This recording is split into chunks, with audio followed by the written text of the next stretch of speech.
Alors, bien-aimés dans le Seigneur, je vous salue dans le nom puissant de notre Seigneur Jésus-Christ. Nous avons choisi exprès ce lieu dans la nature pour tourner cette mission de cette semaine. Je suis vraiment heureux d'être avec nous. C'est toujours un plaisir pour moi de venir vous apporter la nourriture spirituelle, la parole de Dieu, pour nous affermir, pour nous équiper, afin que nous puissions adopter de bonnes attitudes, prendre de bonnes résolutions. Alors, merci pour votre attention. Merci à tous ceux et celles qui se sont abonnés en cette semaine. Merci, c'est très encourageant. Ça nous encourage vraiment à faire des sacrifices que nous faisons et à continuer vraiment à méditer, à prier Dieu pour qu'il nous inspire davantage sur des choses à vous partager. Alors, nous sommes là ensemble. Nous avons choisi ce lieu parce que c'est la nature.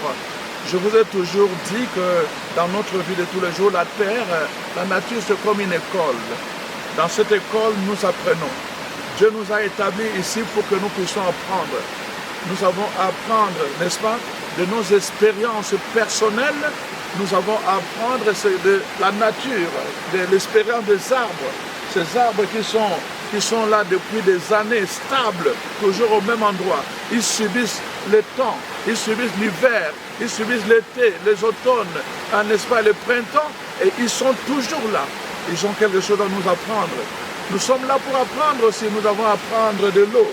L'eau qui est toujours là en train de couler. Nous avons entendu l'eau coule, mais parfois ils chantent Dieu, ils chantent les merveilles de Dieu. Nous entendons, je ne sais pas si vous entendez de là, les chutes sont derrière moi. Il y a des chutes derrière moi qui sont en train de glorifier Dieu, en train de chanter les merveilles de Dieu. Et comme je vous l'ai dit tout le temps, dans l'enseignement que j'ai donné sur le Shabbat, si vraiment la nature est capable de glorifier Dieu, a fortiori nous les hommes, nous devons prendre le temps, le jour du Shabbat, pour nous arrêter, pour admirer ce que Dieu a créé pour nous et que nous aussi, en voyant les merveilles de la nature, que nous puissions à notre tour, n'est-ce pas, glorifier le Créateur. Nous avons eu beaucoup d'enseignements. Nous avons parlé du Shabbat. Aujourd'hui, je n'en parle pas. Nous avons aussi parlé dernièrement, n'est-ce pas, des enseignements où nous avons parlé de l'ordre prioritaire, n'est-ce pas, d'une vie bénie. Alors donc, nous sommes là, nous apprenons cet ordre-là. Il y a un ordre. Tous les arbres ne sont pas identiques. Tous les arbres ne poussent pas de la même façon. Tous les arbres ne poussent pas aussi à la même allure. Nous apprenons qu'il y a un ordre. Il y a des arbres qui sont là, il y en a qui sont au bord de la rivière. Il y en a qui ne peuvent pas pousser au bord de la rivière. Il y en a qui peuvent rester là même pendant l'hiver avec leur feuillage vert. Mais il y en a d'autres non qui vont laisser tomber leur feuillage. Nous apprenons toujours. Je dis nous apprenons de notre expérience personnelle. Nous apprenons aussi de la nature. La nature nous parle, c'est un livre ouvert qui nous parle de Dieu. Ça nous parle de la richesse, de l'abondance de Dieu. Mais ça nous parle aussi d'un Dieu de l'abondance. Regardez la multitude de choses, de créatures à travers cette forêt. Mais nous apprenons aussi, je dis, nous apprenons de nos expériences personnelles, nous apprenons de la nature, mais nous apprenons aussi de l'expérience des autres. C'est-à-dire que leur réussite et leurs échecs. Quand nous voyons dans la vie des personnes qui ont pris ce chemin et qui ont échoué, leur échec peut être aussi une expérience pour nous, un apprentissage. Quand nous voyons que les gens qui ont pris ce chemin ont réussi, leur réussite peut être aussi une expérience pour nous, un apprentissage. Donc nous pouvons aussi apprendre, n'est-ce pas, des expériences des autres, des expériences réussies ou des expériences qui ont échoué. Nous pouvons aussi apprendre, n'est-ce pas, de Dieu. pas seulement de nos expériences, pas seulement de la nature, pas seulement des expériences des autres, mais nous pouvons aussi apprendre de Dieu. Et comment nous apprenons de Dieu? À travers sa parole.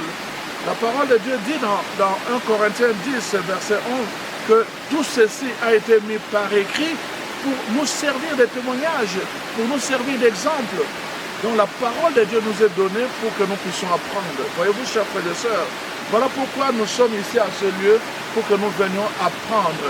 Il y a des choses, parfois, en face de moi, là, il y a un jardin.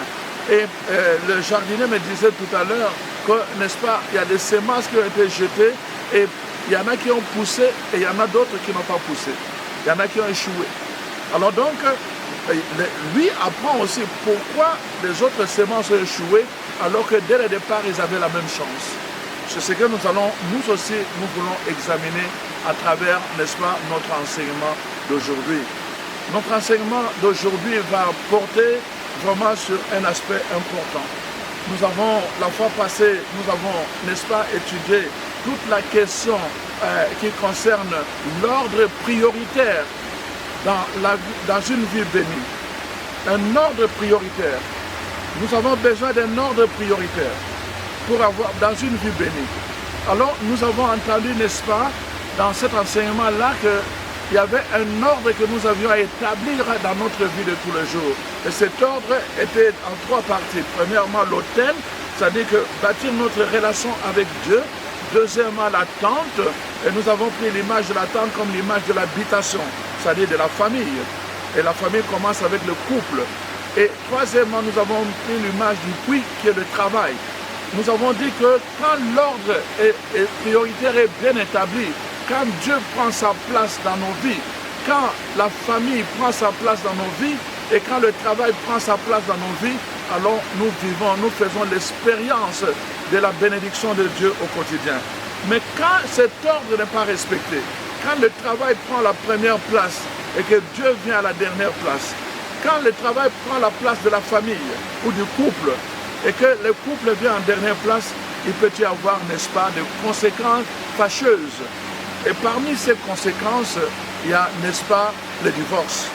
Dans un couple, dans une famille, aujourd'hui, la parole de Dieu nous parle, pas seulement la parole de Dieu, mais l'expérience humaine nous montre que ces derniers temps, le monde connaît un taux de divorce qu'on n'a jamais connu.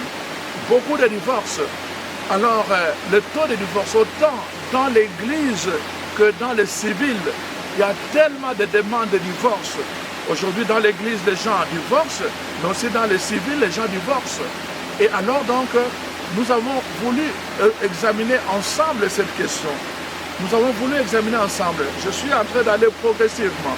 Nous avons eu la chance d'examiner justement l'importance de bâtir notre famille, hein, n'est-ce pas, en le plaçant à la deuxième position après Dieu, et en le plaçant avant le travail.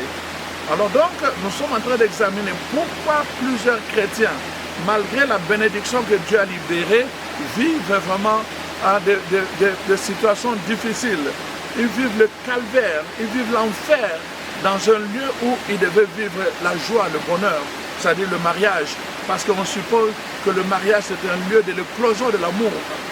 Comment se fait-il que des gens qui se sont donnés à Dieu, n'est-ce pas, puissent vivre l'enfer dans le mariage, là même où, quand Dieu a commencé dans la création, à sa première préoccupation, il n'était pas bon que l'homme soit seul et il lui a créé une aide, donc la femme, dès le commencement. Nous allons voir tous ces passages-là. Et alors, comment expliquer donc que l'être humain, en s'engageant dans le mariage, puisse devenir malheureux toute sa vie, ou vraiment vivre, comme certains m'ont dit, vivre un enfer, alors qu'il devait vivre la joie et le bonheur? C'est cette question que nous voulons examiner dans la capsule de cette semaine. Alors, le thème de notre capsule de cette semaine que je voulais annoncer depuis le commencement, c'est vraiment Dieu a-t-il uni ce que l'homme a séparé? Nous entendons souvent les gens dire ce que Dieu a uni et que l'homme ne le sépare pas. Alors souvent, dans notre compréhension des choses, nous pensons que quand deux personnes vont à l'église pour se présenter, pour se marier, comme on dit chrétiennement, on suppose que c'est Dieu qui les a unis. C'est la question que nous allons examiner vraiment en toute franchise, vraiment avec l'aide de la parole de Dieu. nous allons voir vraiment. J'ai entendu beaucoup d'enseignements là-dessus. J'ai lu beaucoup de livres là-dessus. Et tout le monde part de ce principe-là, c'est que Dieu a uni que l'homme ne les sépare pas. Donc, les gens partent du principe que quand les gens se sont mariés, et particulièrement quand ils se sont mariés dans l'église, donc Dieu les a unis. Nous allons interroger la parole de Dieu.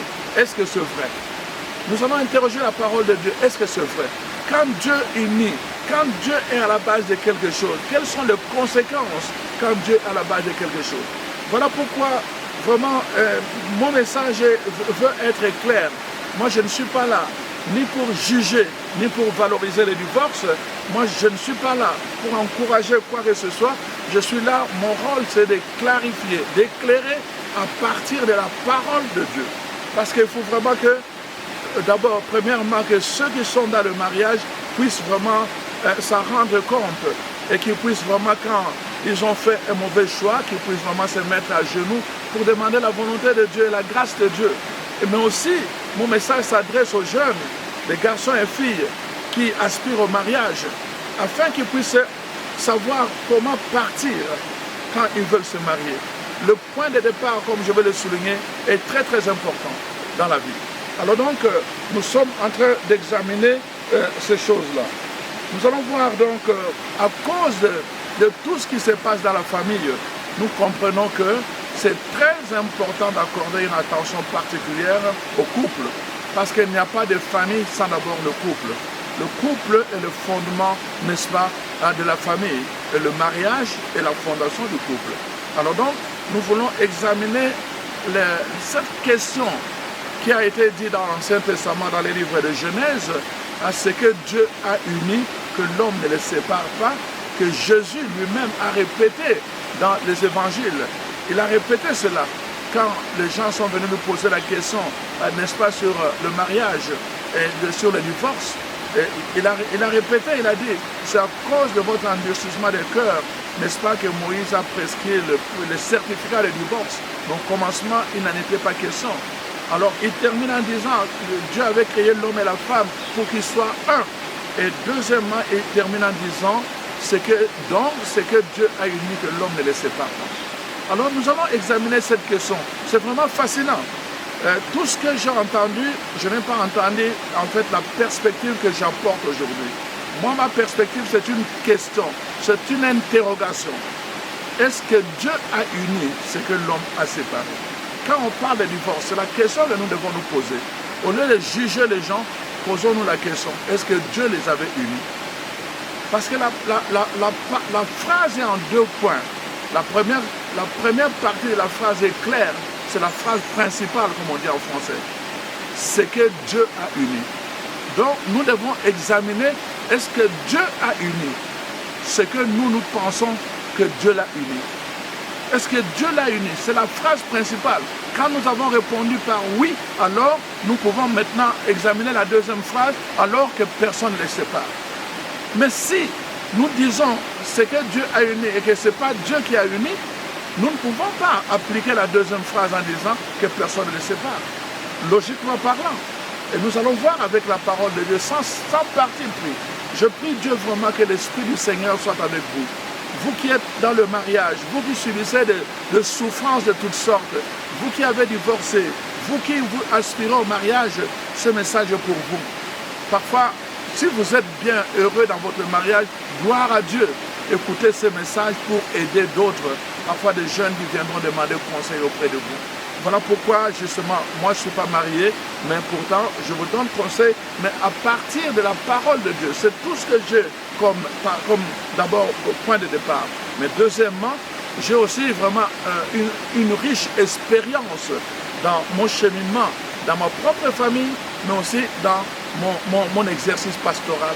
J'accompagne beaucoup de couples, je connais la réalité de beaucoup de couples.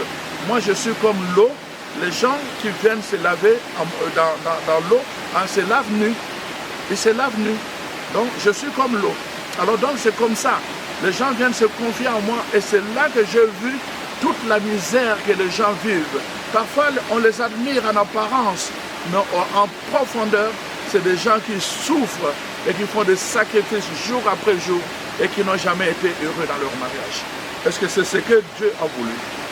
Qu'on ne soit pas heureux dans le mariage. Alors c'est tout ce que nous allons voir ensemble.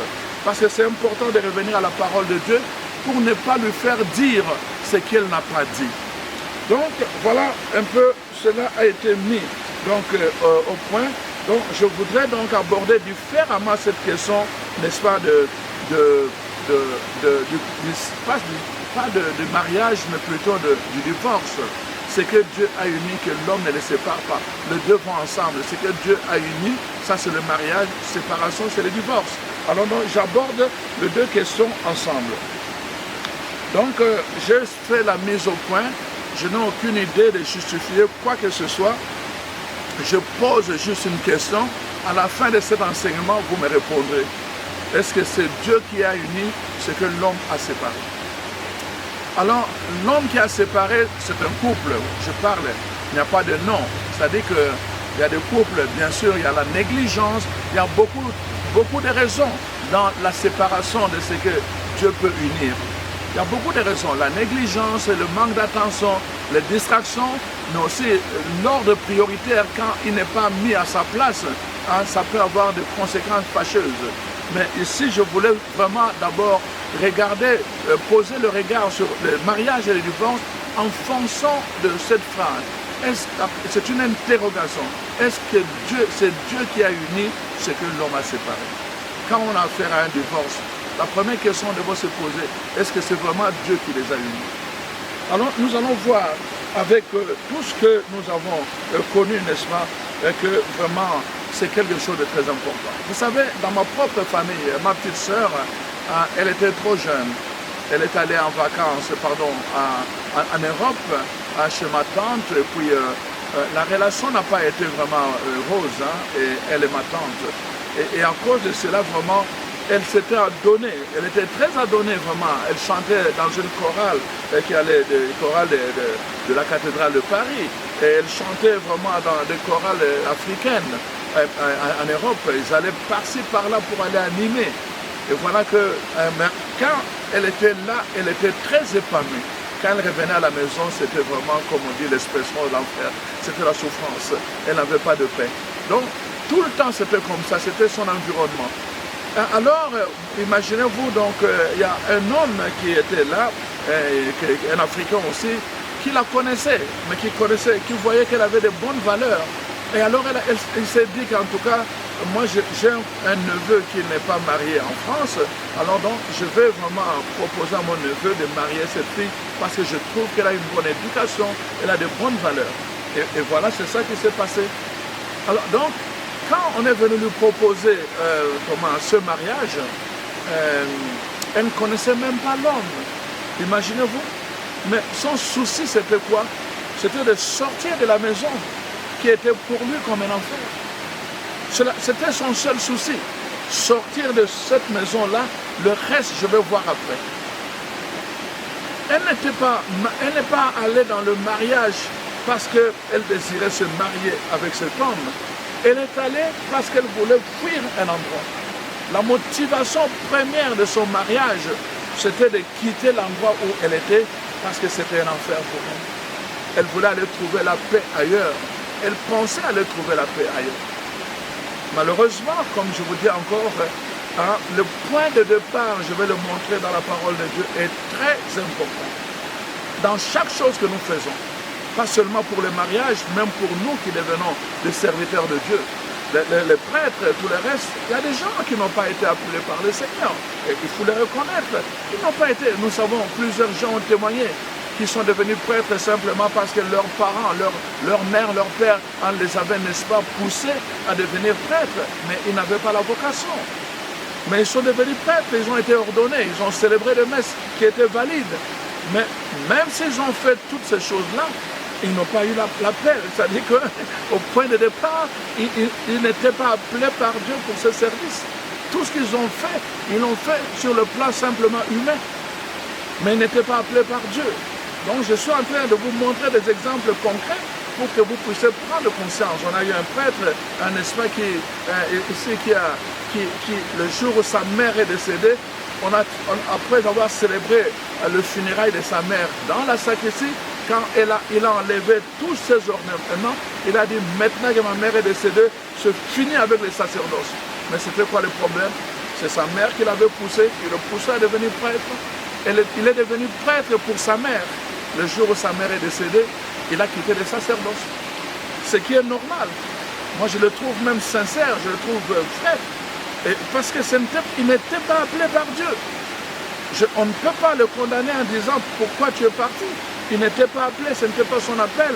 Il est devenu prêtre sur le parole de sa mère. Ce n'était pas l'appel de Dieu. Ce n'est pas Dieu qui avait bâti sa vocation. Ce n'est pas Dieu, c'était sa mère. Donc c'est normal, ce n'est pas Dieu. Si Dieu n'a pas bâti, donc on ne peut pas dire que l'homme ne sépare pas. Voyez-vous, chers frères et sœurs. Alors je vous montre dans le mariage, parce que le sacerdoce c'est aussi une alliance. Dans le mariage c'est la même chose.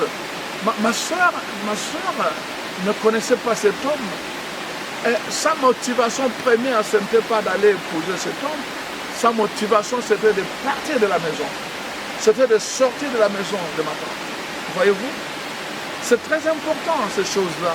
Parce que si nous ne comprenons pas le fondement de toute vie, que ce soit les sacerdoces, l'appel au ministère, ou encore, n'est-ce pas, le mariage en lui-même, nous n'allons pas comprendre le principe biblique.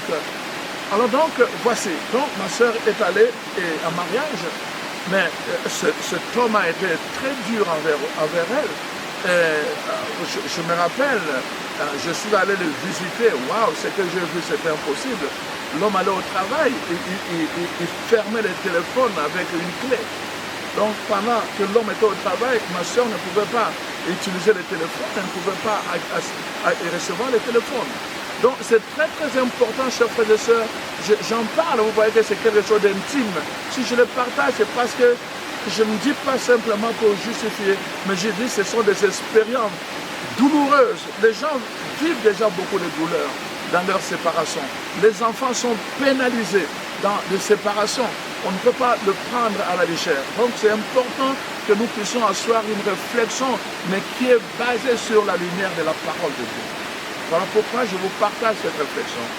Alors donc, finalement, avec le temps, ils ont eu un enfant, un garçon, et puis après, finalement, c'était encore, comme on dit chez nous, il y a un proverbe qui dit, les crapauds voulaient fuir la pluie, et il s'est jeté dans la rivière. Voyez-vous? Vous voyez le crapaud quand il est sur la rue, et que la pluie commence à tomber, de fines gouttes de pluie. Alors, les crapauds fuient ces gouttes de pluie, mais c'est pour tomber dans la rivière, là où il y a l'eau en permanence. Donc, c'est en fait une expression pour dire il a fui quelque chose, tout ça, mais pour tomber encore dans quelque chose de pire. Il voulait changer de milieu, mais il n'a pas changé. Au contraire, il est tombé dans la gueule du lion. Il a souffert. Ma soeur a eu toutes sortes de tentations et elle s'est retrouvée. Et la seule issue, c'était de fuir. Elle s'est enfuie. Elle a vécu des moments très très difficiles. On avait perdu de communication parce qu'elle a vécu presque dans la rue. Elle ne savait pas où aller. Fuyait par-ci, par-là. C'était difficile. C'était pénible pour tout le monde. Mais nous l'avons gardée dans la prière et nous l'avons gardée dans l'amour. Donc ça c'est vraiment, aujourd'hui, elle est séparée. Donc c'est une souffrance pour moi-même, d'abord dans ma propre famille. C'est vraiment la première expérience que j'ai faite à propos de divorce. C'est vraiment la seule expérience que je peux témoigner en termes de divorce. Alors donc, c'est pour dire que c'est une réalité que je connais d'abord par l'expérience familiale de ma propre sœur, mais aussi dans mon exercice pastoral. J'ai tellement rencontré des gens malheureux, des chrétiens. Je vois encore ce monsieur qui est venu me voir pour faire le papier des cimetières et qui m'a dit, oh, je suis venu régler, acheter le terrain pour mon inhumation. Je dis, votre bien mon. Il dit, non, mon inhumation parce que ma femme va être inhumée dans le terrain de sa famille. Je dis, pourquoi? Il dit, bon, écoute, à toi je peux tout dire, hein. Moi et ma femme, il n'y a plus rien. Ça fait des années, on est là, on est dans la même maison, mais pour les enfants. On veut faire croire aux enfants que tout va bien. Mais dans la maison, là, on est des étrangers. Quand on vient à l'église, on est assis l'un à côté de l'autre. Ils sont très engagés à l'église pourtant. Mais vraiment, cette révélation m'avait terrassé. De voir que ces hommes-là, ils sont très engagés à l'église. Chez eux, à la maison, ils étaient comme des étrangers. Et pourquoi? Parce que justement, l'amour qui devait alimenter leur mariage était faussé. Et pour plusieurs raisons, je ne veux pas vraiment étaler ça ici. Et j'ai encore un autre quelqu'un, donc toujours dans le cadre, dans mon exercice pastoral, qui est venu se confier à moi. Imaginez un peu que cet homme qui vit encore aujourd'hui difficilement vraiment son mariage est venu me demander de prier pour que sa femme meure, afin qu'il trouve la paix. Vous pouvez vous imaginer quand quelqu'un en arrive là à prier pour que sa femme puisse mourir. Cet homme, en fait, qu'est-ce qui s'est passé? Dès le bas âge, il aimait une fille, mais sa mère l'a orienté, il voulait qu'il devienne prêtre. Il voulait qu'il devienne prêtre, mais ce n'était pas sa vocation. Malheureusement, il est allé étudier effectivement pour devenir prêtre, ça n'a pas marché. Et pendant ce temps-là, il a perdu les traces de la fille, parce que sa mère s'est ingérée en allant dire à la fille, aux parents de la fille, que vous ne faites pas espérer votre fille qu'elle va épouser mon fils va devenir prêtre. Mais ce n'était pas sa vocation. Et effectivement, il est parti, il est allé étudier. Alors il a dit, moi je ne deviens pas prêtre, je vais devenir enseignant. Il est devenu enseignant, il est parti de chez ses parents. Et voilà que là il a commencé à enseigner. C'était une école catholique. Alors on exigeait, à l'époque, que les enseignants soient mariés. Il s'est retrouvé dans une situation à chercher une femme parce qu'il voulait garder son travail. Et il y avait une enseignante qui était là, qui était célibataire. Il ne la connaissait pas parce que c'était sa première année dans cette école-là. Alors il m'a dit, je l'ai sollicité, on a sorti ensemble et aussitôt après, quelques semaines après, ils se sont mariés. C'est dans le mariage qu'il a découvert vraiment que son cœur était encore vraiment dans la femme qu'il avait abandonnée, cette femme-là qu'il avait échappée. Et il a continué à parler de cette femme. Pendant toute la conversation, il me parlait de cette femme-là. Imaginez-vous, la femme, et à un moment donné, la femme est décédée. Même si la femme est décédée, on voyait qu'il était encore en amour avec cette femme-là, pour dire que vraiment, son mariage, c'était un enfer. Lui-même a dit ça. Il venait tout le temps, il restait avec nous. Et quand il fallait retourner, il ne voulait pas. Qu'est-ce qu'il disait tout le temps? Il dit, non, je ne retourne pas à la maison, vraiment. Moi. Il me disait ça, monsieur le curé, vraiment chez moi à la maison, c'est un enfer. Retourner, aller voir sa propre femme, c'était un enfer. C'était retourner en enfer. Comment c'est possible? Les gens qui se sont dit un jour, l'un à l'autre, je vais t'aimer jusqu'à la fin, jusqu'à la mort, dans des moments heureux, dans des moments difficiles, ça pouvait virer comme ça à faire du mariage un lieu où on expérimentait l'enfer. Voilà pourquoi c'est important, chers frères et sœurs. On ne peut pas minimiser ces choses-là. Il faut vraiment avoir de la compassion, il faut avoir de l'attention et vraiment être vraiment, à quelque sorte, vraiment objectif, en revenant, en interrogeant la parole de Dieu elle-même. Qu'est-ce que la parole de Dieu nous dit à propos du mariage? Qu'est-ce que la parole de Dieu nous dit à propos du divorce? Pour que nous puissions vraiment comprendre ce qui se passe exactement. Pourquoi on en arrive là? Pourquoi les gens qui ont fêté, célébré ensemble, parfois ils vont dépenser des milliers de dollars pour célébrer leur mariage, pour que ça puisse aboutir à l'enfer? Nous allons regarder cela ensemble, parce que c'est très important, chers frères et sœurs, parce que nous devons avoir de la compassion, nous devons prier pour le couple, pour les mariés, pour ces gens-là qui vivent des souffrances, qui sont obligés de faire des sacrifices dans leur vie, simplement parce que, n'est-ce pas, ils ne savent plus à quel sens se vouer. Voilà pourquoi j'ai pris vraiment les risques de parler du divorce, de parler de mariage et d'en parler sous forme de questions. Est-ce que vraiment c'est Dieu qui a uni ce que l'homme a séparé? Donc, moi, personnellement, ça a changé mon regard sur cela. Comme je dis encore, non pas pour justifier, mais pour manifester beaucoup de compassion que je trouve d'ailleurs dans le cœur de Jésus lui-même. Jésus est compatissant. Il est question là vraiment de vie, de personnes, de cœurs blessés, de cœurs vraiment, je veux dire, qui souffrent, n'est-ce pas, de cœurs meurtris. Nous ne pouvons pas en parler avec une légèreté. nous devons en parler vraiment avec beaucoup de respect et beaucoup de compassion. Alors donc, je vous invite à rester là. Nous allons revenir dans la deuxième partie. Nous allons maintenant aborder le fondement du mariage. Merci.